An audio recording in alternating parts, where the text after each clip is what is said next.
Welcome, everyone, to HousingWire Daily. I'm Chris Clow, editor with HousingWire and Reverse Mortgage Daily, sitting in for Sarah Wheeler. My guest today is Brena Nath, director of HW Plus and events at HousingWire, to discuss more details about The Gathering by HousingWire. Brena, thank you for taking the time to join me today. Chris, I'm excited to be joining you this time on HousingWire Daily. It's a pleasure. Oh, we appreciate you taking the time, of course. Well, The Gathering is just over 5 weeks away, so I imagine that things are very calm in your world right now, right? Completely calm. I'm on a summer vacation. I say that ironically, knowing not only am I not on a summer vacation and things are not restful, but I'm in the middle of a winter storm right now. So, double whammy. Snowed in along with we are, full speed ahead to your point. I think it's about 35 days today. So just over 5 weeks until we're all meeting in Scottsdale, Arizona. That's amazing. Yeah. Well, I'm curious, especially at this stage, now that we're getting down to the wire, no pun intended. What are some highlights of the event from your perspective at this point? Yeah, now that we're, 5 weeks in, I feel like I've been saying to a decent amount of people that our agenda has been just so excitingly and fully baked leading up to this point. But there's some really good additions that I would like to just spotlight that we've added. And of course, you have your big highlights, like you have Andy Florence at CoStar, who is one of our big speakers. We've been spotlighting Logan Motoshami as one of our big speakers, Stan Middleman, who leads Freedom Mortgage. So these great leaders who we've had for a while, but then some other trickles in that I would love to spotlight just so people know, like, okay, when it comes to The Gathering, what can I expect? A top question I get is like, what days you should attend. And so as you're looking at the agenda, my goal for our attendees and anyone listening is just to know, okay, here are some spotlights, some highlights of people who I should make sure to add into. If you go into the website or even if you have the app, you can star the sessions you want to attend just to make sure you get into our calendar. Because I know it's an understatement. Not only am I super busy leading up to this event, but I know our industry is also super busy. So my tip that you didn't ask is always plan ahead for your sessions and the ones you want to attend. But one of the sessions that I would highlight that we just added in is with Brian View and Kyle Draper. They just launched a book basically about, rethinking everything you know about being a next gen loan officer. This has been a really big theme that we've been seeing lately. If you asked me right now, what are the top trends that are happening in mortgage, I would highlight, a lot of what Logan Motoshami talks about on the podcast. Mortgage rates, federal funds rates, what are they doing? When are they going to finally change the fund? They have 3 rate cuts. When's it going to happen? So that's one big theme, which we're covering at the conference. You also had loan officer comp, very big topic there from the article we published earlier this year with Guaranteed Rate CEO Victor Tardelli, who speaks to that topic. We also have a speaker at an event, Rich Weidel, who is the CEO at Princeton Mortgage, who's going to be speaking to that topic. And then this third topic that I think is trending right now is, who is this future loan officer and who's the next home buyer? And it really is Gen Z. I know Odetta Cushy was on, who's the deputy chief economist at First American. She was on the podcast yesterday, and we're still waiting on some of that data to come through on what Gen Z is doing. But what we do know is they are at this point where they do want to buy homes.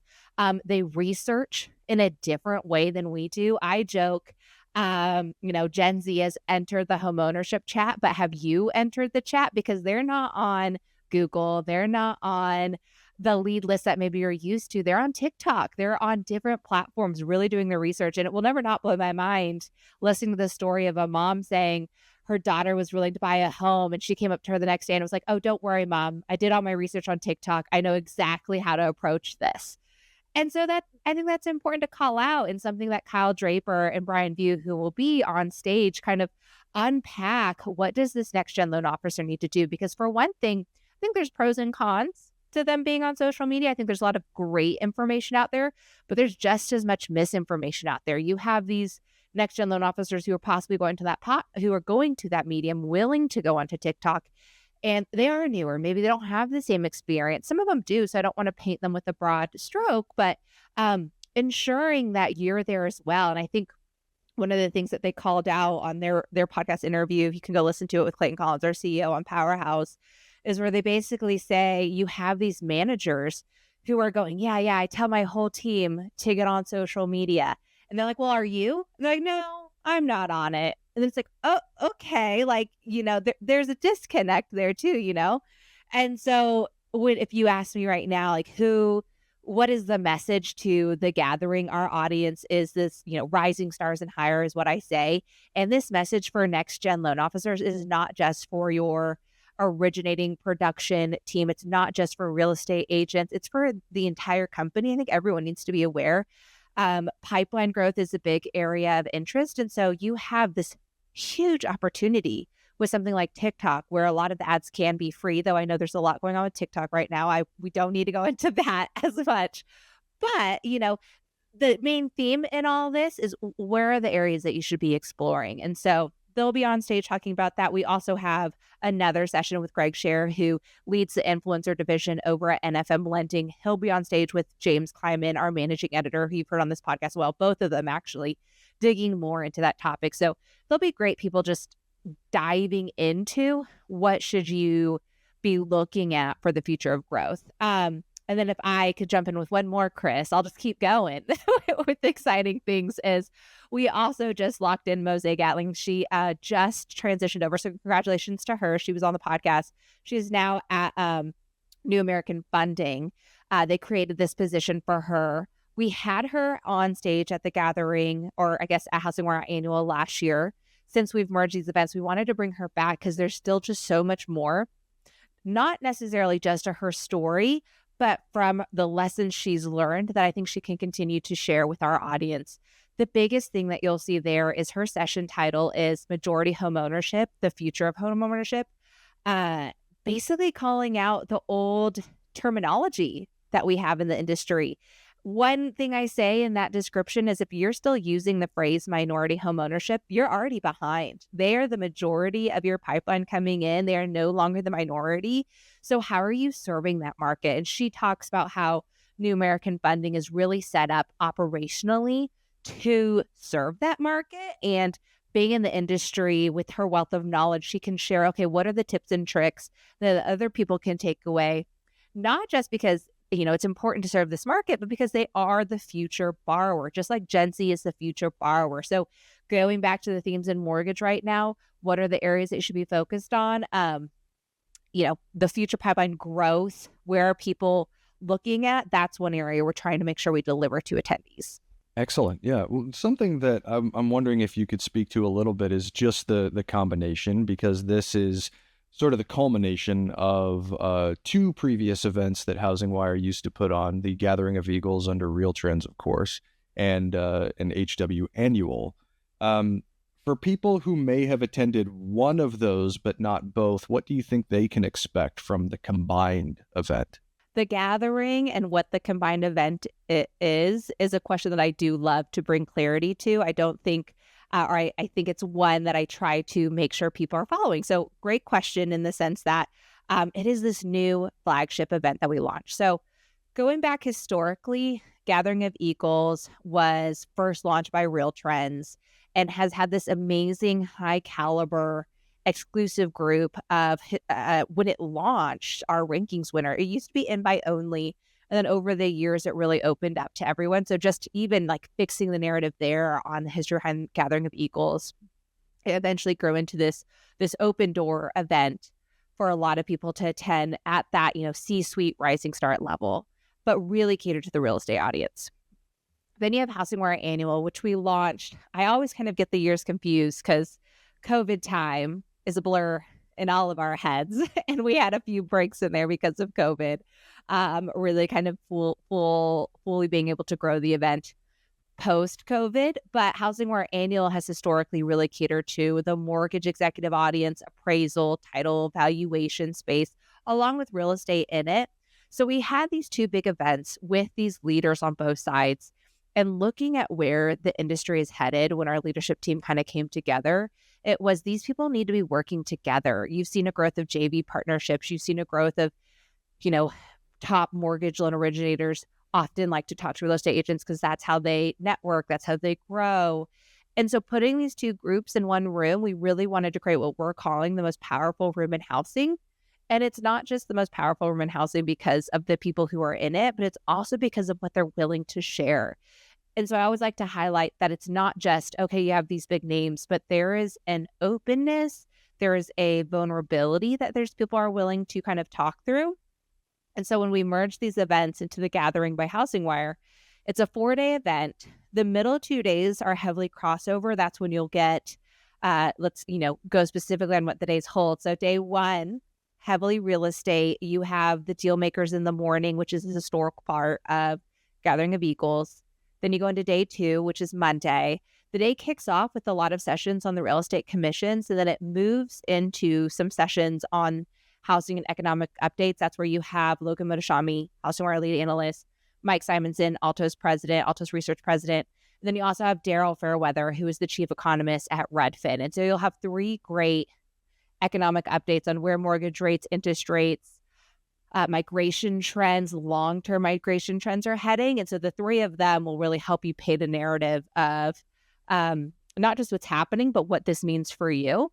And then day 2 wraps up with Vanguard Forum. For those who've attended in the past, Vanguard Forum used to be exclusively for the C-suite. We've really opened up, knowing most of our audience does fit this same group that should be in the room with our speakers and with the other members who've been award winners. That has a combination of real estate and mortgage leaders. The theme that I use for that section, it's in these sessions, they share the 1% of themselves that maybe they don't share elsewhere. So a hard decision that they've had to make, maybe that's layoffs, maybe that's exiting a business when they thought that was growth. So what are some tough decisions? And this industry has had some tough decisions over the last 2 years. And so there's some openness there on like how we've had to navigate that. And then you go into day 3, which is another kind of crossover day. The day kicks off with mortgage. You have these heavy mortgage giants that kick off the day. You have Frank Martell, who leads Loan Depot. You have Terry Schmidt, who leads Guild Mortgage. You have Dan Sider, who leads Lower. Then you also have the Chief Information Officer over at Rocket. And then Laura Escobar, who leads Lennar Mortgage. So these people really kick off the day, from AI to M&A acquisition to servicing pipeline, borrower experience. These are the top, lenders in the space. And so they shed some lights on their battlefield strategies. And then where it's back into that crossover is in the afternoon, we go into our marketing leaders section, and you have people like the CMO over at Guild, Haley Parker, who is the top voice at Fairway, diving into how they've gotten creative with marketing to serve the industry. I think marketing has a new role going forward. They really are the strategic brains of a lot of companies. They have a heavy hand in the sales function of a business. And so they dive into that. And then to wrap it up, I know you can tell there's a lot of meat here to unpack with this event, which hopefully showcases to everyone just how much information can be gleaned by attending. But to round us out with the last day, that's when you kind of shift back into mortgage. So the day kicks off with Stan Middleman and Brian Hale. Freedom Mortgage, and Brian Hale is like a top leader and voice. I call him the leader of leaders in this space. And they'll be diving into Freedom Mortgage along with just their insights from their years of experience in this space. And then we'll go into Mose, who I already talked about, and Brian View, Taylor Stork, who is the CHL, the Association of Community Home Lenders. I'm going to butcher that one a little bit, but he is the president of it over there, and they'll be diving into some top issues as well. So that kind of wraps out our event, and then we'll have a special awards luncheon. So if you've been an award winner and you have any questions about that, we'll be wrapping up the event with a special luncheon for our award winners. Excellent. Well, lots of authoritative voices that can hopefully give people some very useful insights going forward. Yeah, absolutely. I'm curious about just some of the conversations that you've been having and different topics that have sprung up around the event over the past several weeks. What's been on your radar recently? The top one that I would highlight, and I would maybe encourage everyone to go listen to. So the 2 that I would highlight, and one of these I would encourage everyone to go listen to Rich Weidell's podcast on HousingWire Daily. This podcast, I think it was last week possibly, or the start of this week. He is, to me, a great example of what you can expect from our speakers. Not only is he a speaker, but you can get this preview of kind of his talking points in the session, but also just what, to your point, what we'll be talking about. And that is, he kind of dives into LO comp and some of the conversations that he's been seeing and some of like the problems that he's noticed in the industry. Basically, right now, this industry really needs to lean into trust. But what is if you're choosing and opting to be a vulnerable executive and more open, we do have a very big industry and not everyone's leaning that direction. So what are you faced with when there is misinformation out there and you're trying to win over top talent, but they're hearing different comps and narratives from other people? And I think it's a great example of right now the talent that is left in the mortgage industry. You have some people who will talk about hiring, how they're getting people into the door, but also the people who are still in the space are the hired, the people who are the top originators who are really left and are able to still kind of compete in this industry. And so they do have their share of options and people trying to win them over. And so conversations about how they're retaining them, but also how you're painting a trustworthy and building a trustworthy relationship with your talent. So I think that's one that I would spotlight that just goes to show if you want more of an in-depth of, okay, what can I expect from sessions? That's a podcast I would listen to. And then one that I think you could speak to pretty well, Chris, is we were just on a call yesterday with Kristen Seifert, who leads Finance of America. Reverse, big topic. I don't have to tell you that. And we're chatting with her about, not only has Finance of America gone through a very big, I feel like they're now looking forward after a lot of mergers and changes and shifts within the company. And so they're moving forward and they're a big name in this space, but also them as a leader in how reverse is a huge opportunity for growth in this industry because you have a lot of people entering 55 plus. But I think that's a great area for you, Chris, to chime in. And Kristen will be one of our speakers. Yeah, it's certainly going to be something that I'm going to be paying very close attention to after Finance of America acquired American Advisors Group last year. They quickly became the largest reverse mortgage lender in the country virtually overnight.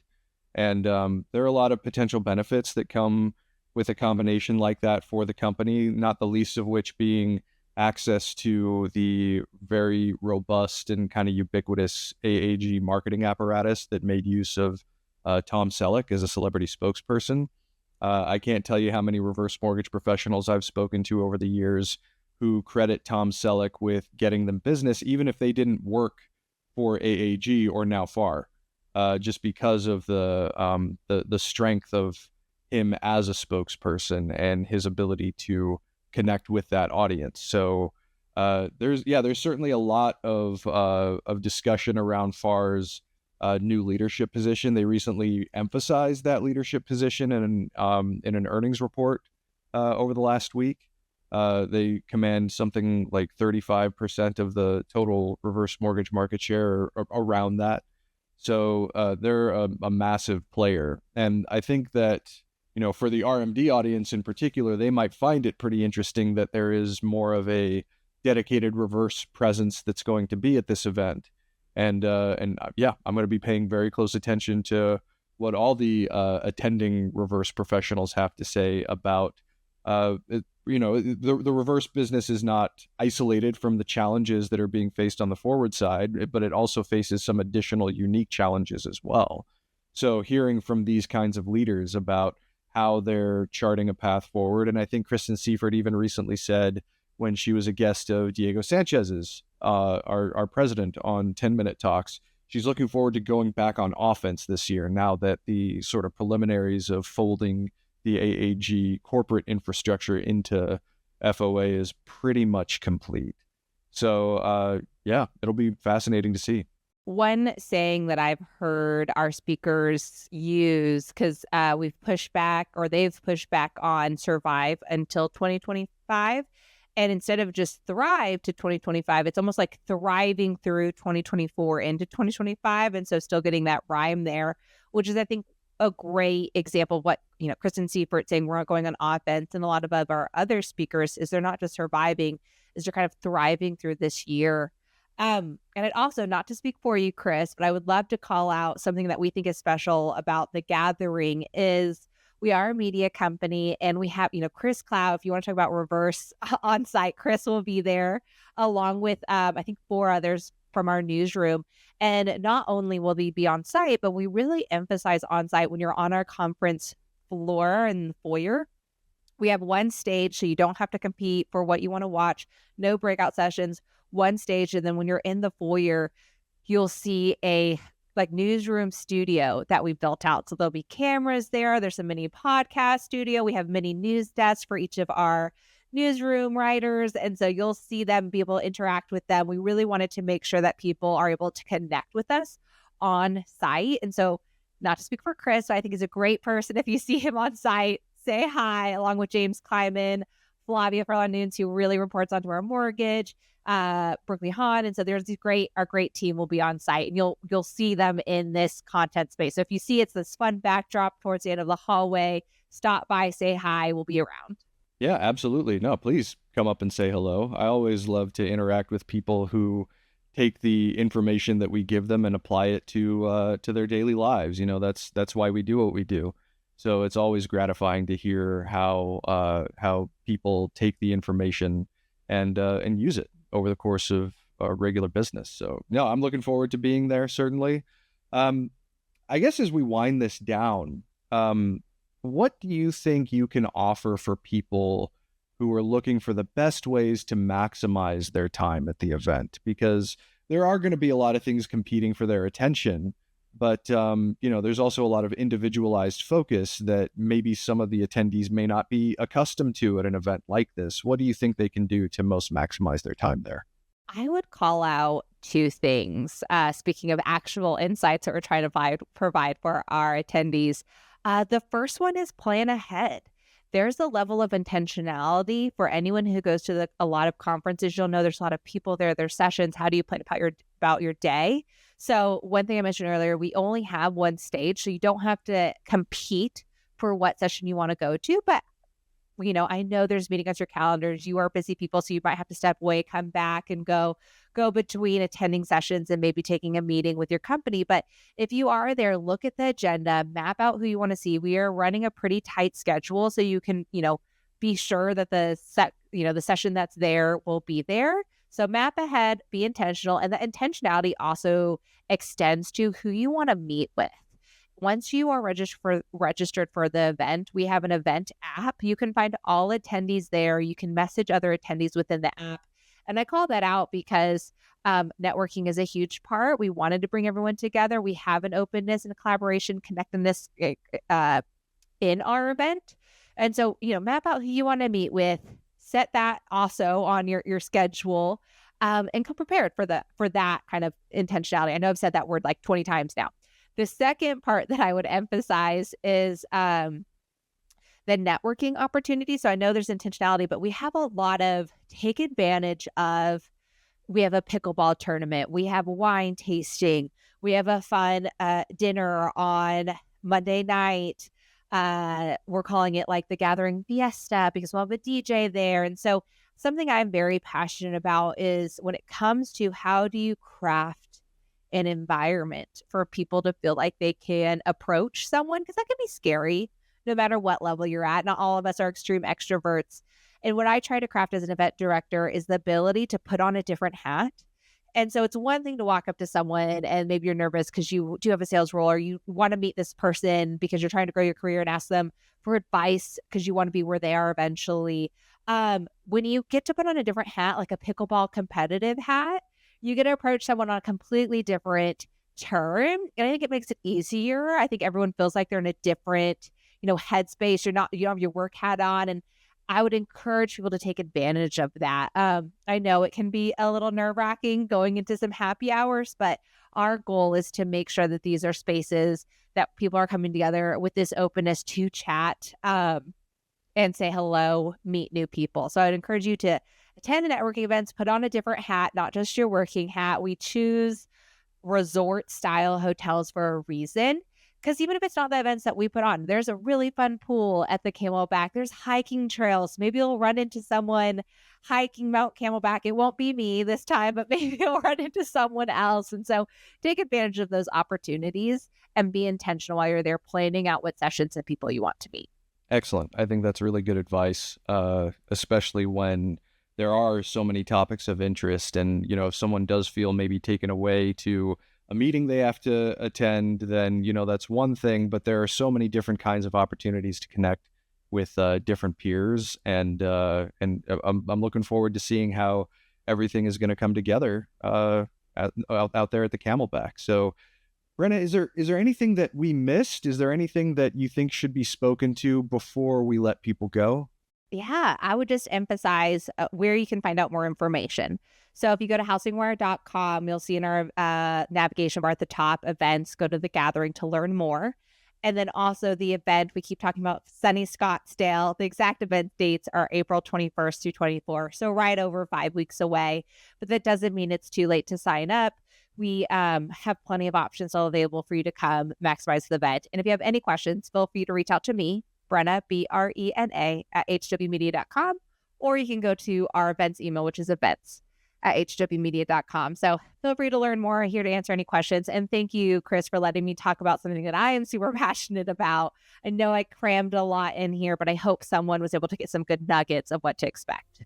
Absolutely. No, it's much appreciated. Thank you for taking the time, Brena. And we're looking forward to the gathering coming up in just about 5 weeks. So thank you very much for joining me on Housing Wire Daily.